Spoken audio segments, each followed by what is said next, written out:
আজকের মাননীয় সঞ্চালক এবং স্টেজে যে সমস্ত ইমাম, বিভিন্ন জ্ঞানী গুণী বুদ্ধিজীবী মানুষ বসে আছেন, সেই সঙ্গে আজকে আপনারা বিভিন্ন প্রান্ত থেকে বিভিন্ন আন্দোলনের যুবক, যাদের হাতে বিশ্বনবী জনাবে মুহাম্মদুর রাসূলুল্লাহ সাল্লাল্লাহু আলাইহি ওয়াসাল্লামের তৌহিদের বাণী ঝান্ডা তুলে দিয়েছিল, সেই মুসলমানের যুবকেরা ওয়াকফ সংশোধনীয় বিল প্রত্যাহারের দাবিতে তারা নিজেদের কোনো রুজি রুটির ব্যবস্থার জন্য নয়, তারা ওয়াকফ সংশোধনীয় বিল প্রত্যাহারের দাবিতে প্রচণ্ড গরমের মাঝখানে হলেও আমাদের কওমের সম্পত্তিগুলো যারা হস্তান্তর করার পরিকল্পনা করেছে তাদের বিরুদ্ধে এই আওয়াজে সামিল হয়েছেন।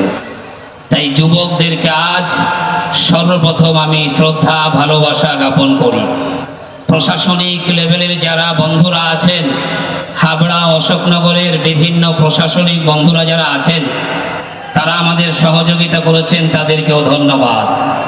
মনে রাখতে হবে একটা কথা, ভারতবর্ষে একটা জিনিস চলছে, সেটা যদি আমি আপনি ভুলে সেই ফাঁদে পা দিয়ে থাকি তাহলে কিন্তু আমাদের আন্দোলন পিছিয়ে যাবে, আন্দোলন এগিয়ে যাবে নয়, এটা মাথায় রাখতে হবে। 1947 সাল 15ই আগস্ট ভারতবর্ষ স্বাধীনতা সংগ্রামে ডক্টর শিশির বোস, নেতাজি সুভাষচন্দ্রের ভাইপো ডক্টর শিশির বোস সেদিন দাঁড়িয়ে কলকাতার রাজপথে বলেছিল, যদি ইংরেজদের হাত থেকে এই ভারতবর্ষকে বাঁচানোর জন্য মুসলিম সমাজ, হিন্দু সমাজ যদি এগিয়ে না আসতো তাহলে এই ভারতবর্ষ স্বাধীনতা আরো 100 বছর পিছিয়ে যেত। যে স্বাধীনতা সংগ্রামে আরএসএস এর কোনো অবদান নেই, যে স্বাধীনতা সংগ্রামে অমিত শাহ মোদীর বংশের কোনো অবদান নেই, যে স্বাধীনতা সংগ্রামে ক্ষুদিরাম বসু থেকে আরম্ভ করে যে স্বাধীনতা সংগ্রামে যারা অংশ নিয়েছিল, শাহ ওলিউল্লাহ দেহলভী, কাসিম নানভী রহমতুল্লাহ আলাইহি, যে সংগ্রামে 1000 আলেমকে গাছে ফাঁসি দেওয়া হয়েছিল, তবুও কিন্তু তারা ভারতের মাটিকে ভালোবেসে নিজের রক্তে ভারতের মাটি সঙ্গে মিশিয়ে দিয়ে লাল রক্তকে, ভারতবর্ষকে সুন্দর করে সাজিয়ে গুছিয়ে ইংরেজদেরকে প্রতিহত করে এই ভারতবর্ষকে স্বাধীন করেছিল।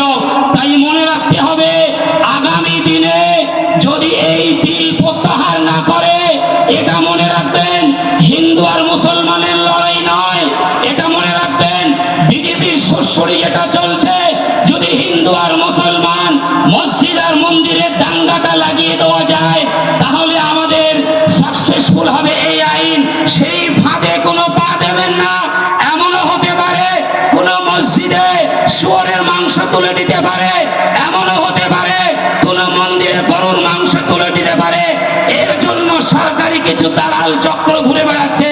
তাই আপনাদের অঙ্গীকারবদ্ধ হয়ে হিন্দু আর মুসলিম কাঁধে কাঁধ মিলিয়ে এই আইন প্রত্যাহার করতে হবে। আমরা মুসলমান হতে চাই না, আমরা হিন্দু হতে চাই না, আমরা ভারতের নাগরিক হিসাবে এই আইনের বিরুদ্ধে প্রত্যাহারের জন্য আমরা আগামী দিনে যেমন করে আন্দোলন করা শিখিয়েছে। আপনারা জানেন কৃষি বিল প্রত্যাহার করার জন্য রাস্তায় শুয়ে পড়েছিল সেদিন অমিত শাহ বুলডোজার, সেদিন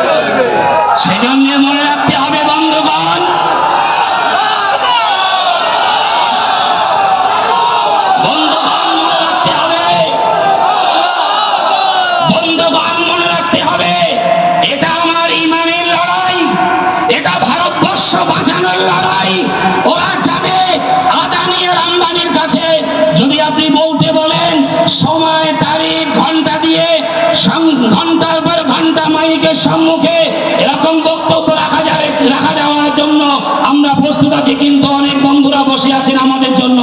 শুধু একটা মনে রাখতে হবে, ভারতবর্ষকে বাঁচাতে হবে। ভারতবর্ষ বিক্রি করে দেওয়ার জন্য আদানি আর আম্বানিকে তৈরি করেছে।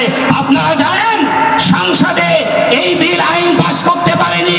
ভারতবর্ষের ব্যাংকের টাকাগুলো সেই নরেন্দ্র মোদীর এজেন্ট, অমিত শাহ এজেন্ট, যারা ভারতবর্ষের টাকাগুলো হাজার হাজার কোটি টাকা নিয়ে বিদেশের মাটিতে বসে আছে, ললিত মোদী, নীরব মোদী, তাদের জন্য বিল পাস করতে পারেনি। নরেন্দ্র মোদী এমন একজন মানুষ, এক সময় গুজরাট দাঙ্গায় রাষ্ট্রসংঘ তার পাসপোর্টকে কেড়ে নিয়েছিল। এই আইন আপনারা জানেন, এই সংবিধান আপনারা জানেন, এই ইতিহাস আপনারা জানেন। সেজন্য সে জানে যে আমার ব্যবস্থায় হিন্দু মুসলিম তারা অখুশি আছে। দেশের কোনো চাকরি নেই, দেশের রুজি রুটির ব্যবস্থা নেই, দেশের স্কুল কলেজ ইউনিভার্সিটির ব্যবস্থা নেই। শুধু একটাই সংশোধন, তোমরা যখন করোনা হবে তালি বাজাও, চলে যাবে তোমাদের করোনা। লজ্জা লজ্জা লজ্জা যে সায়েন্সকে মানে না, বিজ্ঞানকে মানে না। একজন দেশের প্রধানমন্ত্রী সে বলতে পারে যে করোনার মতো রোগ, যেখানে মেডিসিনের দরকার, যেখানে হসপিটাল দরকার, তিনি দাঁড়িয়ে বলছে করোনার জন্য তালি বাজাও আর লাইট অফ করো। দুর্ভাগ্য, এটা আমাদের লজ্জা লজ্জা লজ্জা। সেজন্য আপনারা মনে রাখবেন, আমি আপনাদেরকে বোঝাতে চাইছি, আমরা কিন্তু আমাদের দাবি যদি না আদায় করতে পারি তাহলে কিন্তু আমরা হেরে যাব। আমরা কি হেরে যাওয়া যাক? আমরা কি হেরে যাওয়া যাক? আগামী দিনে আমরা এয়ারপোর্টকে একেবারে স্তব্ধ করে দেব। আগামী দিনে আমরা কিন্তু শুধু মুসলমান নয়, আপনারা সংসদে দাঁড়িয়ে দেখেছেন, সংসদে হিন্দু মুসলিম জৈন খ্রিস্টান শিখ ইসাই তারা বলেছে আমরা রাস্তায় নামবো।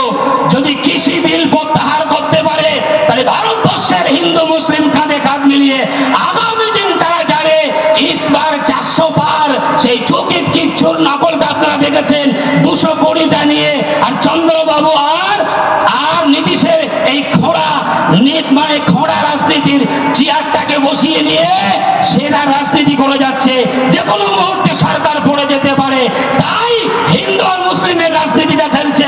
এর বিরুদ্ধে আপনারা আগামী দিনে ব্রিগেডের ময়দানে না তবলিগ, না ফুরফুরা, না জামাতে ইসলামী, না আহলে হাদিস, কোন দল মত নয়, আমরা একটাই ভারতবর্ষের মানুষ।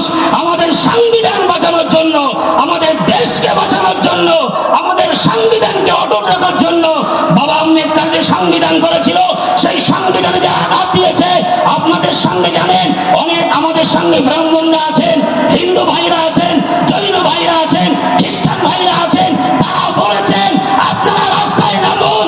আপনাদের সঙ্গে আমরা আগামী দিনে নরেন্দ্র মোদীর এই কালা কানুন প্রত্যাহারের জন্য রাতের ঘুম হারাম করে দিয়ে রাস্তায় দাঁড়িয়ে থাকবো।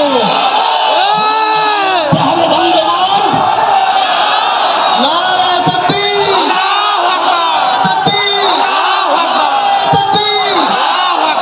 বন্ধুগণ মনে রাখতে হবে, আমি আবারও আপনাদের বলে দিতে চাই, আপনারা কিন্তু কেন্দ্রীয় সরকারের এই সুড়সুড়িতে পা দেবেন না। হিন্দু মুসলিম যেন দাঙ্গা করার জন্য তাদের যে এজেন্ট ছাড়া আছে, এই এজেন্টে যেন পা দেবেন না। আমরা দেখেছি এই অশোকনগর হাবড়া চত্বরে ঈদের দিনে হিন্দুরা মুসলিমদের বাড়িতে আসে, মুসলিমরা হিন্দুদের বাড়িতে যায়। এই যে সৌহার্দ্য, এই যে সম্প্রীতি, এই যে ঐক্য, তার বিনিময়ে তারা কিন্তু চাইছে যদি হিন্দু আর মুসলমানের বিভাজন তৈরি করতে পারি তাহলে আমরা আগামী দিনে আবার ক্ষমতায় থাকবো। আর যদি বিভাজনকে না ভাঙাতে পারি তাহলে আমাদের গতি শেষ। একদিন আপনারা মনে রাখবেন, যদি কেন্দ্রীয় সরকারের এই কালা কানুন যদি বাতিল না করে, আগামী দিনে ভারতবর্ষের 40 কোটি মুসলমান সংসদে দাঁড়িয়ে আমরা রিজেক্ট করে দেবো ওয়াকফ বিল।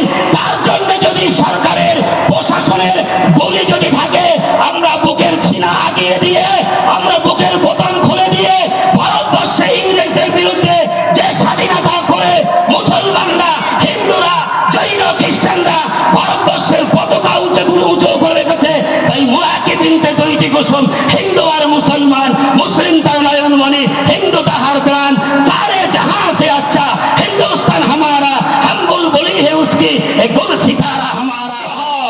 হিন্দু হিন্দু মুসলিম ঐক্য হও। মসজিদ মাদ্রাসা কবরস্থানে নিয়ে রাজনীতি করা বন্ধ করতে হবে। বন্ধুগণ, তাই আমি আমার সংক্ষিপ্ত বক্তব্য এখানেই ঠিক করলাম।